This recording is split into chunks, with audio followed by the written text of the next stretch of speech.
Hello, we are going to do Chapter 8 today of The Watsons Go to Birmingham, and this one is called The Ultra Glide. I don't know why we didn't catch on that something different was really going to happen this time. Mama and Dad started acting real strange right after they talked to Grandma Sands.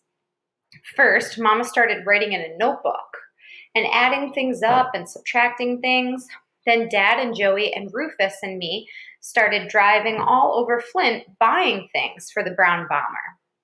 We stopped at Genesee Junkyard and bought a new antenna for the radio and 4 new used tires.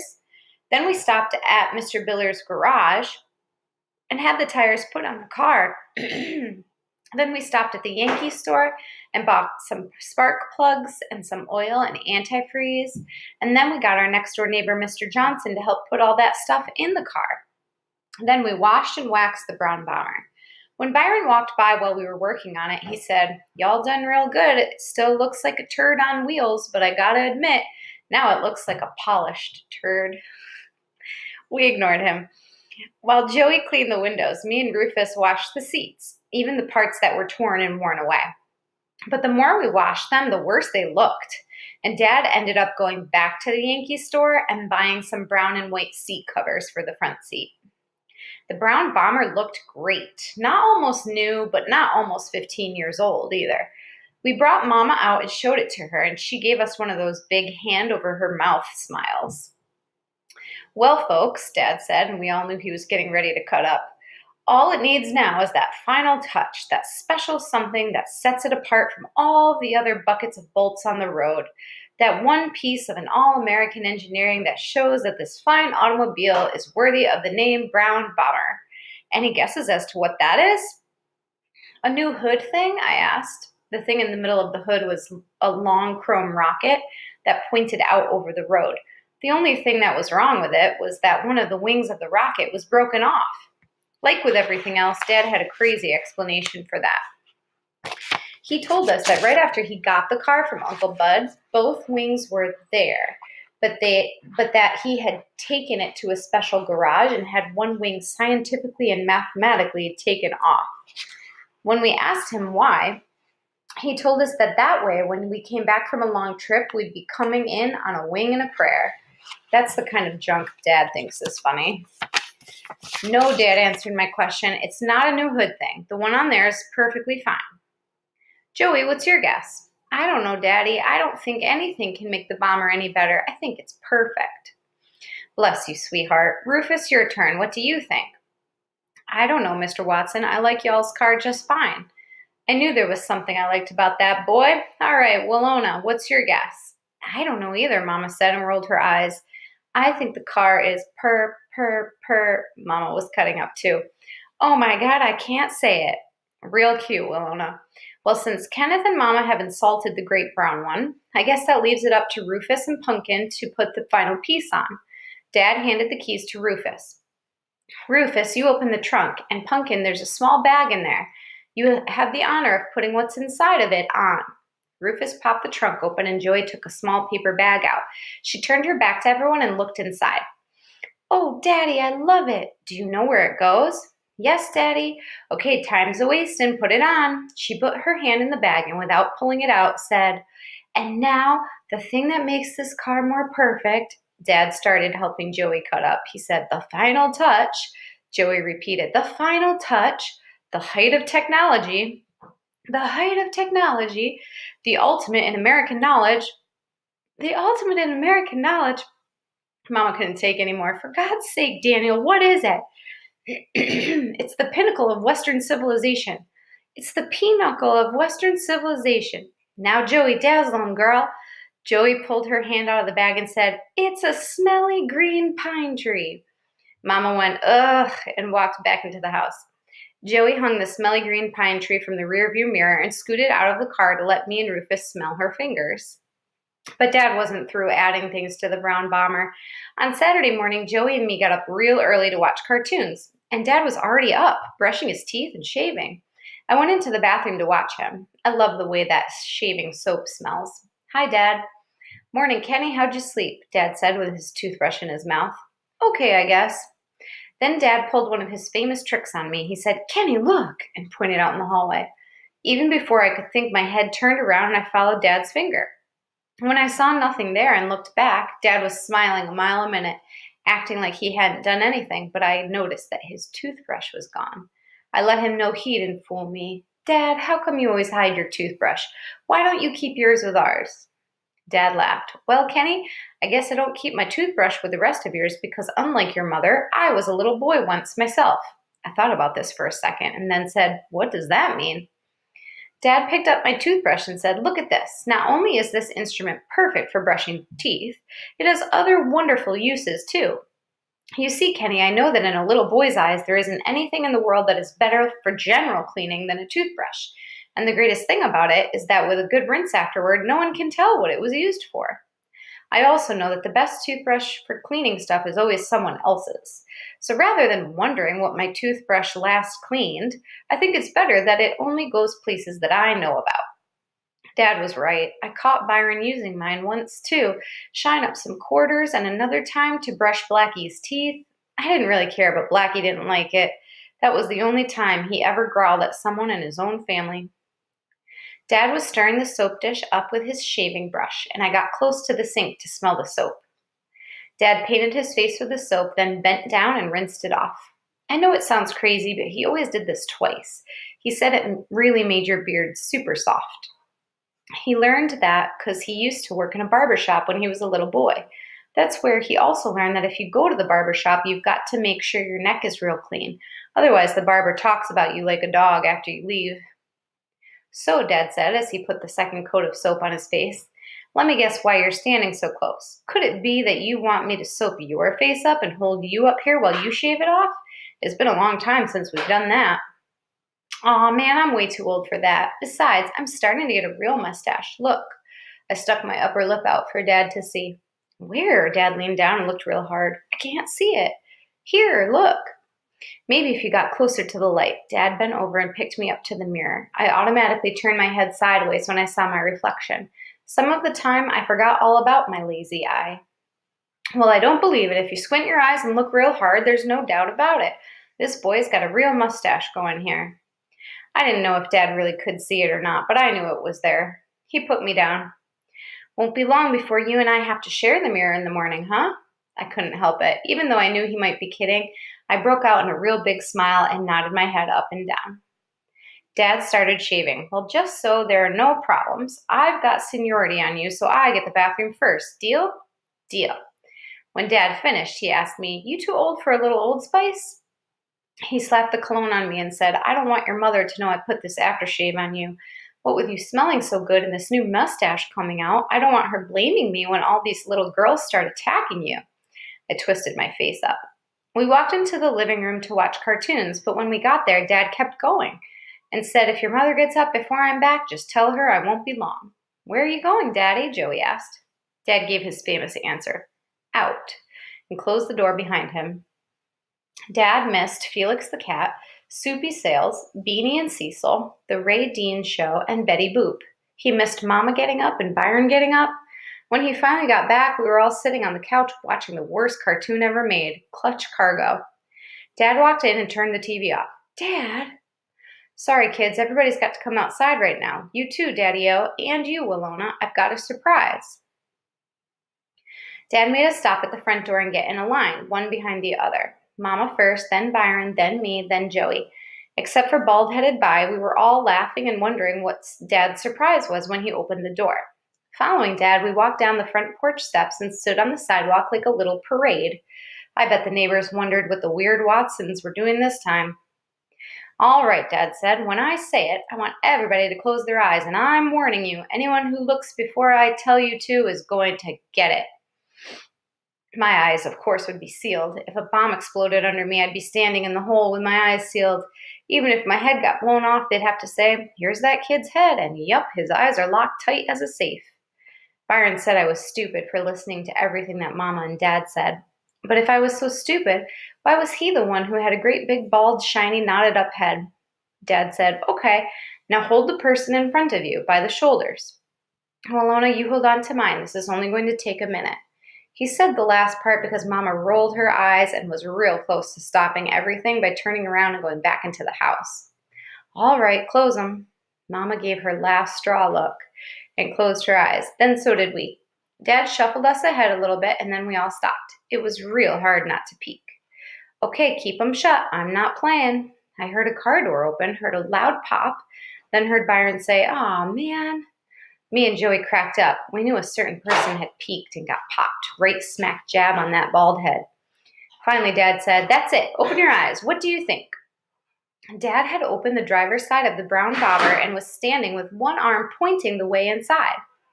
In the middle of the dashboard, to the right of the steering wheel, something real big was sticking out. Dad had taken one of our giant towels and set it over the thing. Everybody stood there staring. Finally, Mama said, "Daniel, what on earth is that towel doing in there?" "The towel is fine, Willona. Aren't you wondering what's underneath it?" "Yeah, Dad, what is that thing?" I asked. "Well, Kenneth, since you seem to be the only one with any curiosity, I guess you'll be the one who gets to unveil the bomber's latest addition." I crawled into the front seat and raised a corner of the towel so no one but me could see what was under it. I couldn't believe it. "Dad, it's great!" The rest of them, Byron included, crowded up to the brown bomber's door. Mama had a worried voice. "What have you done to this car now? Daniel, what's under that towel?" I grabbed a corner of the towel. "Ladies and Byron interrupted me when he saw I was going to tease them. He said, "Oh, man, just pull the blank towel off so I can get out of here. I ain't got all day to listen to your mess." He was always in a hurry to get out of someplace but never had anywhere else to go. "Byron, how many times have I told you about saying ain't? And Kenneth, you stop playing and move that towel this minute," Mom said. I talked real fast before Mama could get any madder. "Ladies and gentlemen, the new addition to the brown bobber," I whipped the towel aside, "our very own drive-around record player." Mama went, "Oh my God," and gave Dad a dirty look, then walked back into the house. Joey squealed, "Oh boy." Even cool old Byron forgot how cool he was and screamed, "Oh man, this is too hip. No one's got one of these. Speedy don't even have one in his Cadillac. Too much, man, way too much." Joey and Byron climbed into the car on either side of me. We all said, "Turn it on, Daddy." I knew Dad was kind of disappointed by the way Mama acted. She really hurt his feelings by walking off like that. Some of the time, I think she forgot how sensitive Dad was. Even though he acted cheery with us, I knew it wasn't the same for him now. I knew if Mama had stayed and hadn't gone off mumbling about money, we would have been having a lot more fun. But Dad forgot all this stuff real quick and got excited about showing off the record player. Dad was like me. He loved putting on a show, or as Mama said, we both loved acting the fool. Dad was the best at it, though, and I couldn't wait until I was as good as he was. Well, Dad said, leaning down into the car. "I see you three have the ultimate in taste. I see you've chosen the top of the line, the cream of the crop, the True Tone AB 700 model, the Ultra Glide." We had two, because right on the front of the record player, in big letters, it said TTAB 700 Ultra Glide. As I'm certain you are aware, the problem in the past with this new technology is in automotive sound has been road vibrations interfering with an accurate dispersal of the phonic interpretations. "Huh?" Byron said. Dad said it in other words. "I'm sure you know that in the good old days, every time you drove over a bump with one of these things, the needle would jump and scratch the record." Me and Joey played along. We know. And as I'm sure such a fine, intelligent-looking family as this one, it is Mr. and Mrs. Watson and your son, isn't it? "Oh, no," Joetta said and pointed at Byron. "This isn't our son. This is just a little juvenile delinquent boy that we feel sorry for and let follow us around sometime. Our real son has hair." Even this didn't bother Byron, who was amazed by the brown bomber's latest addition. Dad kept imitating the guy who sold him the record player. "Yes, I'm sure a nice family like this one is aware. It was only last year that the scientists at Autotronic Industries made a brilliant, beautiful, breathtaking breakthrough and developed a suitable system for controlling these vibrations." "Yeah," I said, "I saw it last night on the news. Walter Cronkite said it was a miracle." Dad laughed. "Precisely, Mr. Watson. Walt has two of these babies in his car and one on his motorcycle." We know. "Yes, the vibration problem has been overcome by the exclusive vibrodynamic lateral anti-inertial dampening system." Dad had memorized that word because right on the arm of the record player, it had said VDLAI dampening patented. Come on, Daddy, turn it on. Stop teasing. Now, Mrs. Watson, be patient and tell that little delinquent that follows you around that if he touches one more knob on that record player, I'm going to pull his fingers off. Byron mumbled and sat back in the seat. Before I dazzle you with the symphonic sound of this unit, let me point out some of its less appreciated features. Oh, please do. Oh man, just turn the blanked thing on. If I gotta listen to all this jive, I'm gonna go in the house and get some real cool sounds. Byron opened the passenger door and ran into the house. Now, Mr. and Mrs. Watson, I'd like to direct your attention to the rear of your classic automobile. Me and Joey crawled up to the back seat and looked at the back window. On the rear shelf, a hole had been cut and was covered with that same stuff that's on a screen door. I can see you're wondering what that is. Well, let me explain. What we have here, believe it or not, a second speaker. And I can tell that by the intelligent look on your face, Mrs. Watson, that you have grasped that the speaker is not placed in the rear deck haphazardly. No, ma'am. Some people think we just have a hole hacked in back there by any old mechanic, but nothing could be further from the truth. That opening is scientifically and mathematically positioned by a factory-trained technician to enhance the TTAB 700's true high-fidelity sound. Wow. Byron exploded through the front door with an armful of 45s and Mama right on his tail. Byron Ronson, don't you stomp on those stairs like that, and don't you slam that screen door. She trailed Byron all the way to the car, fussing at him the whole way. I knew she was using Byron as an excuse to come back out and see what was going on. I guess all the laughing and fun we were having made her want to join in. Now that she was back, Dad really started cutting it up. Well, Mrs. Watson, Dad said, but not to Mama, to Joey. I see your beautiful young daughter has decided to join us, and not a moment too soon either. Why don't you scoot over a bit and let her in? Joey loved this chance to pretend she was Mama's mom. She patted the seat next to her and said, Come on in, honey, this is really cool. Mama slid in under the steering wheel with a halfway smile on her face. Wonderful, wonderful, Dad said. Byron lifted the record that was already on the turntable and started putting one of his own cool songs on. Put it back, son, you'll get your turn. First, we have a special request from a certain young lady to a certain handsome young man. If you'll excuse me, ma'am, I'll just reach over here and get this show on the road. Dad reached over past Mama to start the car, but on the way his hand kind of accidentally on purpose brushed her chest. Boy, did they think we were blind. Even though Dad thought he was being slick, everybody saw this. Mom puckered up her lips to squeeze down a smile and crossed her arm over her chest. Joetta giggled, and me and Byron scrunched our faces up. Mama did a fakety little slap at his hand and smiled. Dad turned the key and the brown bomber fired up. Okay, young lady, here's that special number you requested. Dad couldn't help himself and started imitating a disc jockey. Here's the man with the patter, here to spin the platter. Why, it doesn't matter, 'cause the world is getting fatter. I'm the man with the tune that'll take you to the moon, that'll make your poor heart swoon. I'll hold you like a spoon. I'm the man with the jive, Byron chirped up.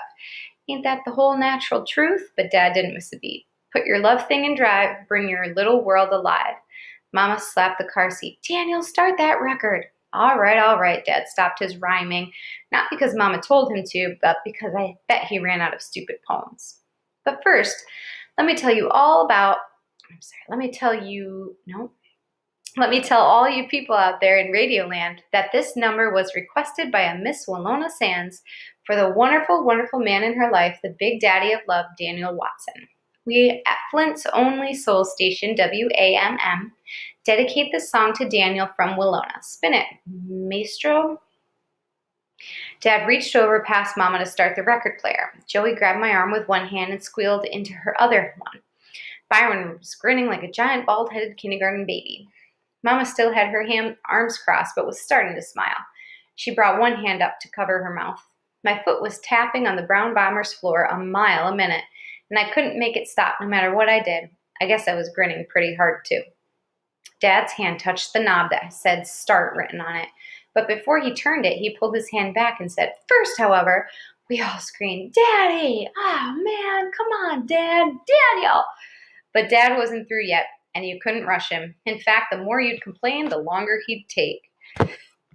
He put his hand up to stop the noise. But first, we at WAMM want to apologize to the 9 other women who called in requesting love songs to be dedicated to Daniel Watson. If they stay tuned, we'll play their songs later in the evening. Mama said, "That's it," and started climbing out of the car. It was a fun "that's it," though, not a serious one.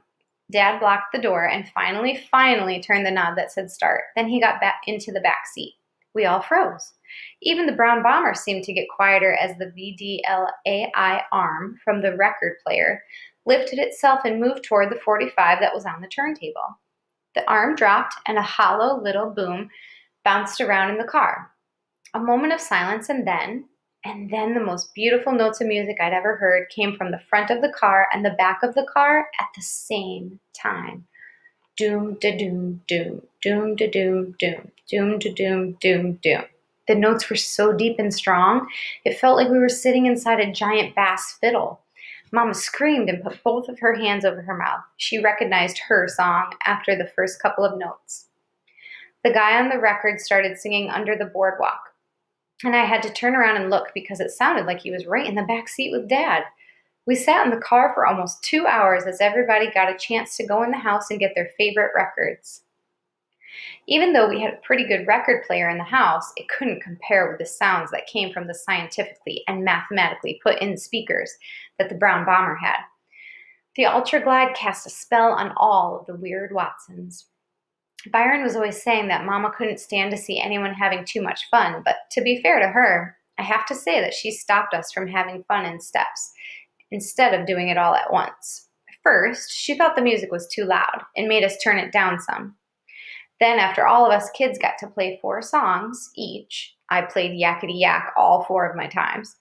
She made us get out of the car, and she and Dad played Nat King Cole and Dinah Washington and other mushball singers.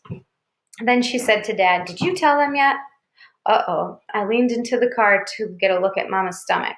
That sounded like the way Byron and me found out we were going to get a sister.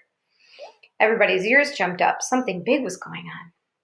Dad wasn't too comfortable with things like this and said, "No, it can wait." "No, it can't."